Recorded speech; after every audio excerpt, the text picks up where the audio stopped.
നമ്മൾ ഓടിക്കുന്ന വാഹനം ഏതെങ്കിലും സാഹചര്യത്തിൽ അപകടത്തിൽ പെട്ടാൽ നമ്മൾ ഇൻഷുറൻസ് കമ്പനിക്ക് മുമ്പിൽ ഇത് ക്ലെയിം ചെയ്യുന്നതിന് വേണ്ടി പോകും അല്ലെ. അങ്ങനെ പോകുന്ന സമയത്ത് പലപ്പോഴായിട്ടും ഇൻഷുറൻസ് കമ്പനികൾ പല കാരണങ്ങളും പറഞ്ഞ് റിജക്ട് ചെയ്യാറുണ്ട്. നമുക്ക് ഒരുപക്ഷെ ഫുൾ എമൗണ്ട് തരില്ല, അതല്ലെങ്കിൽ ഇത് ചെയ്യാൻ പറ്റില്ല എന്ന് വരെ പല കേസുകൾക്കും പറയാറുണ്ട്. അങ്ങനെ എൻ്റെ ഒരു വാഹനം, എൻ്റെ ഒരു കാർ കഴിഞ്ഞ ഒരു മാസം മുമ്പ് അപകടത്തിൽപ്പെടുകയും, അതായത് ഒരു ഇലക്ട്രിക് പോസ്റ്റിൽ ഇടിച്ച് ഇലക്ട്രിക് പോസ്റ്റ് പൊട്ടിത്തെറിക്കുകയും ആ ഇലക്ട്രിക് പോസ്റ്റ് മാറ്റാൻ വേണ്ടി എനിക്ക് ചിലവായ ക്യാഷ് ഇൻഷുറൻസ് കമ്പനി തരില്ല എന്ന് പറയുകയും ചെയ്തു. തേർഡ് പാർട്ടിയാണ്, ഇൻഷുറൻസ് കമ്പനി തരാൻ ബാധ്യസ്ഥരാണ്. പക്ഷെ അവരെനിക്ക് തരില്ല എന്ന് പറഞ്ഞു.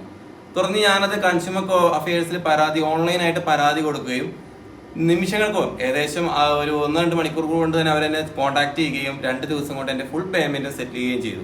ഏകദേശം ഒരു 2 മാസത്തോളം ഇതിനു വേണ്ടിയിട്ട് ഞാൻ പിന്നാലെ നടക്കേണ്ടി വന്നിട്ടുണ്ട്, ഇത് ആദ്യം തരില്ല എന്ന് പറയുന്നത് വരെ. പക്ഷേ തരില്ല എന്ന് പറഞ്ഞ ശേഷമാണ് ഞാൻ കൺസ്യൂമർ അഫയേഴ്സിൽ പരാതി കൊടുത്തത്. അപ്പൊ ഇതേക്കുറിച്ചാണ് നമ്മൾ ഈ വീഡിയോ ചെയ്യാൻ പോകുന്നത്. ഇതിന്റെ ഫുൾ വീഡിയോ നമ്മൾ യൂട്യൂബ്